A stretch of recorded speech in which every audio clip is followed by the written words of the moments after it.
everyone, and welcome back to Mrs. B History. Today we're diving into one of the most dramatic family stories in English history, the rise of the House of Godwin.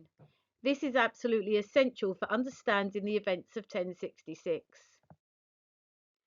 By 1066, the Godwins controlled more than half of England's earldoms and were so powerful that when King Edward died, a Godwin actually claimed the throne. We're going to trace how this family rose from relatively modest beginnings under King Canute to become the dominant force in English politics. We'll look at each major family member, why they got their positions, and what made them so powerful. Plus, we'll tackle some exam technique. So let's dive into the story of the Godwins. Let's start at the beginning with Earl Godwin himself and how he first rose to power under King Canute. Godwin wasn't from an ancient noble family or royal lineage. Despite his father being just a thane, he worked his way up, and key to his success was supporting the right people at the right time. When the Danish King Canute conquered England in 1016, Godwin backed him. This was a smart move, but also risky, for if Canute had failed, then Godwin would have been on the losing side. Fortunately for Godwin, Canute succeeded, and he rewarded those who'd supported him. Godwin proved himself to be capable, loyal, and politically able, and so Canute made him the Earl of Wessex in around 1020. This was an enormous promotion. Wessex was the richest and most important earldom in England, covering much of the south. As Earl of Wessex, Godwin controlled vast lands, collected significant revenues, and became one of the most powerful men in the kingdom. This meant that Godwin served as one of Canute's key advisors. He sat on the Witan, helped govern the kingdom, and proved his worth through years of loyal service. By the time King Canute died in 1035, Godwin was firmly established as one of the most powerful nobles in England. Godwin's success under Canute laid the foundation for everything that followed. He'd proven he could work with a powerful king, manage a huge earldom, and navigate complex politics. These skills would serve him well in the turbulent years after Canute's death. After Canute died in 1035, England went through a period of instability. Canute's sons ruled briefly, but by 1042 they were all dead, and England needed a new king.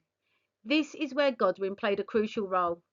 Edward the Confessor had a legitimate claim to the throne as the son of Ethelred the Unready. But Edward had been in exile in Normandy for about 25 years, so he barely knew England and he had no power base. For Edward to become king, he needed support from England's most powerful nobles, the most powerful of whom was Godwin. Godwin made a calculated decision to back Edward's claim. Perhaps this was because Edward seemed like someone Godwin could work with. Edward wasn't a warrior king who might challenge Godwin's power. Perhaps it was partly due to the fact that there weren't many other good options for the throne. And maybe Godwin saw an opportunity to increase his own influence. Godwin used his power and his influence to secure support for Edward amongst other nobles and bishops. So when the Witan met to choose a new king, Godwin's backing was decisive. The Witan approved Edward, and in 1042, Edward became King Edward the Confessor. However, Godwin was not going to let Edward forget that he owed his crown to him. So during Edward's reign, Godwin was the dominant political figure, in some ways more powerful than the king himself. This balance of power continued throughout Edward's reign.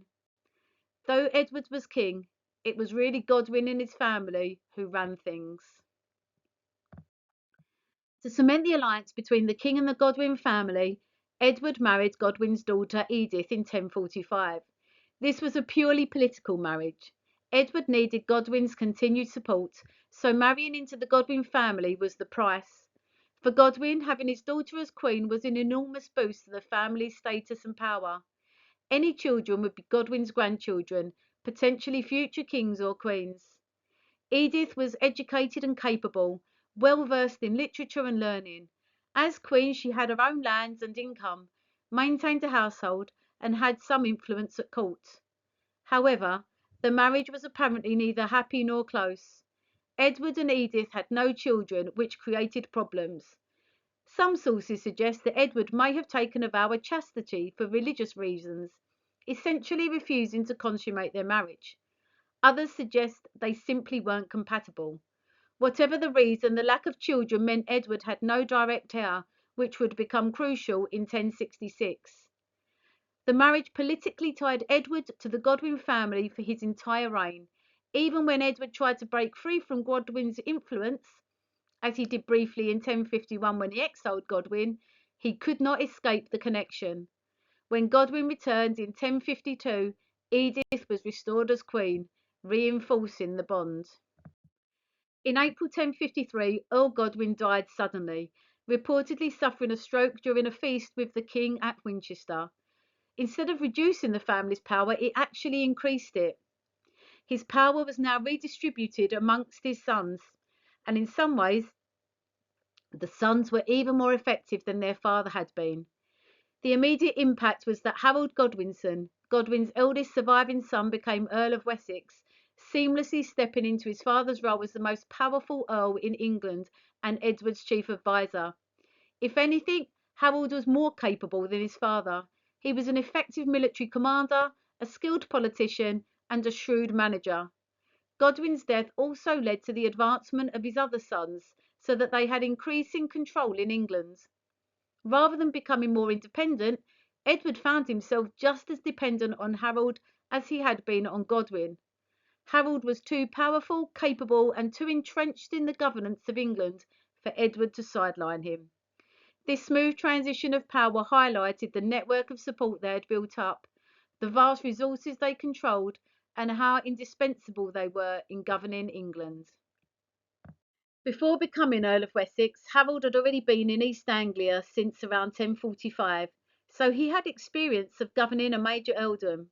When his father died in 1053, Harold took over as Earl of Wessex, by far the most important position in England after the king himself.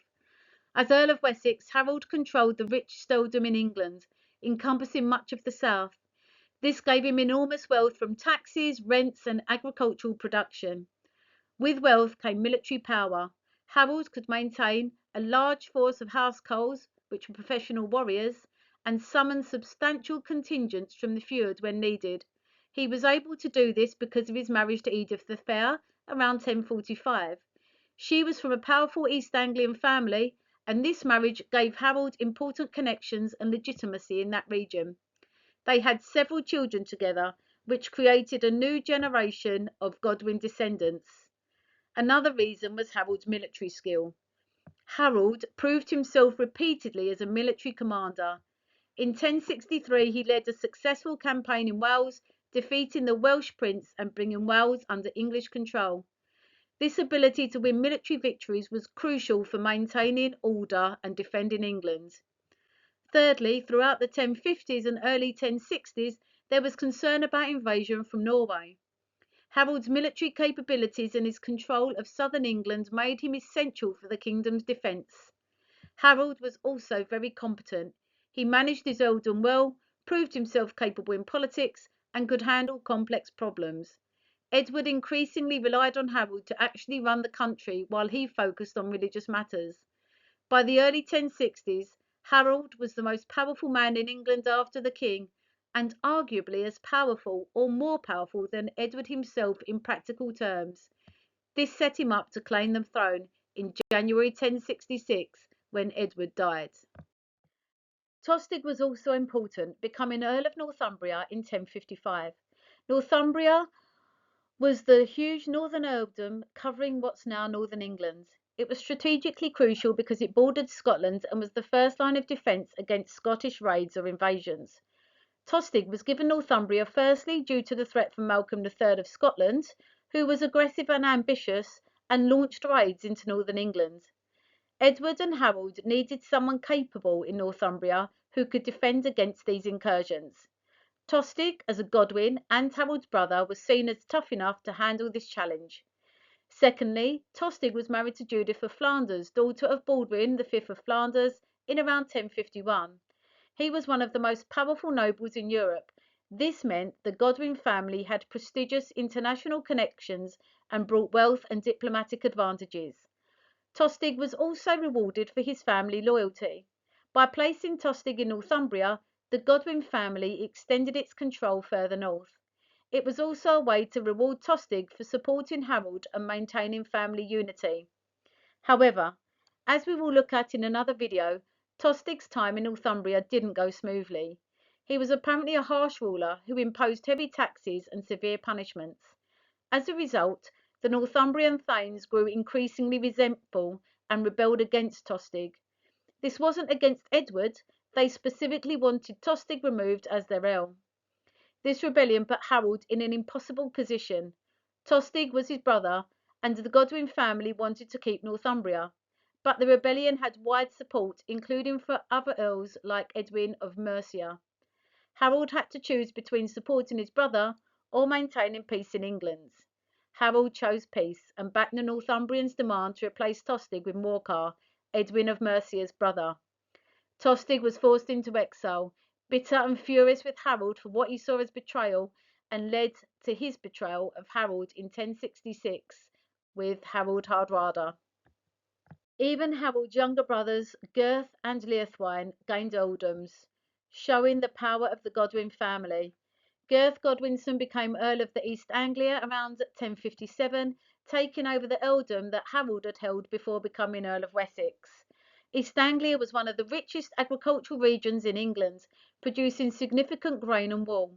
It was also strategically important, facing the North Sea and potential threats from Scandinavia. He was promoted to keep East Anglia in the family. Secondly, the sources suggest that Gurth was competent and reliable, capable of managing a major earldom effectively.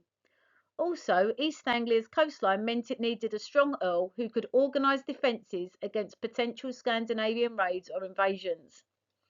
Lastly, Leofwine Godwinson became Earl of the South East Midlands and some southern counties around 1057 to 1058. His earldom included parts of what now is Essex, Hertfordshire, Middlesex, Surrey and Kent, essentially surrounding London. This promotion shows the Godwin family consolidating control over the entire south of England. This location was strategic, surrounding London and controlling the approaches to the capital. Having a loyal Godwin in this position meant the family controlled access to England's most important town and the royal court at Westminster. Also, Leofwine was Harold's full brother and completely loyal. Harold could trust him absolutely, which was essential for an earldom so close to the capital. This meant that the Godwin brothers controlled all of southern and eastern England. Only Northumbria, under Morcar after Tostig's exile, and Mercia, under Edwin, were outside of Godwin's control. By the early 1060s, the Godwin family's dominance was staggering. They controlled over half of England's territory and collected the revenues from these regions and commanded the military forces. No other family in Anglo-Saxon history has ever been so powerful. This meant that Edward's reign was essentially a partnership, or even a subordination between the king and the Godwin family. It meant that when Edward died without an heir, Harold Godwinson was so powerful that he could credibly claim the throne himself, even though he had no royal blood. So, if you were to be asked to explain why the Godwins became so powerful, you could discuss Edward's marriage to Edith, creating an unbreakable bond between the king and the family. Edward owed his throne to Godwin and sealed that debt with marriage. The Norwegian threat was real and ongoing. England needed capable military leaders, and the Godwins proved they could defend the realm. Harold's marriage to Edith the Fair gave the family important connections in East Anglia, strengthening their regional power base. Their military skill, for example, Harold's campaigns in Wales, looked at in more detail in another video, shows the family's ability to maintain order and defend against threats. This made them indispensable. Also, their political capability. The Godwins weren't just warriors, they were skilled politicians who could manage earldoms, collect revenues, and maintain loyalty from their thanes. Another reason was their family unity. Unlike some noble families who fought amongst themselves, the Godwins, until Tostig's exile, worked together and supported each other, making them formidable. Another important factor was the timing and opportunity. The Godwins were in the right place at the right time, backing Edward when he needed support and then systematically expanding their control as opportunities arose. The result was that by 1066 they were so powerful that one of them could claim the throne, and the Witan accepted that claim, at least initially. Alright, let's tackle exam techniques for those 4-mark describe 2 feature questions about the Godwin family.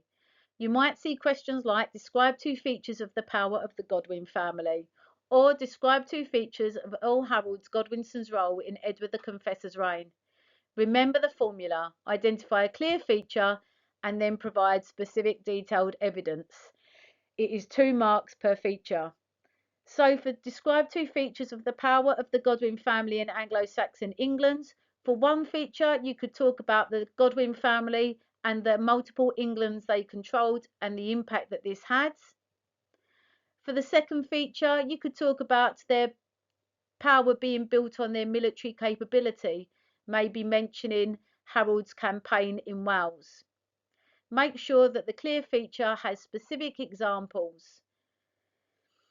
Other features you could write about include Godwin's role in making Edward king, Edward's marriage to Edith binding the king to his family, the government being effective as a result of Harold, or the smooth transition from Godwin to Harold showing their institutional power. So there you have it, the House of Godwin, the most powerful noble family in Anglo-Saxon England. We've traced their rise from Godwin's service under Canute, through his support for Edward, the family's expansion under Harold and his brothers, and their complete dominance of England by the 1060s. The Godwin story shows how political skill, military capability, strategic marriages, and being in the right place at the right time could create a dynasty that challenged royal power itself. Understanding the Godwins is absolutely crucial for understanding how 1066 happened and why Harold could claim the throne. Thanks so much for watching this video from Mrs. B History. I really hope this has helped you to understand the House of Godwin and given you some solid strategies for those 4-mark exam questions, as well as enough content to answer a 12-mark question. If you enjoyed the video and found it helpful for your GCSE studies, please give it a like and don't forget to subscribe for more history content.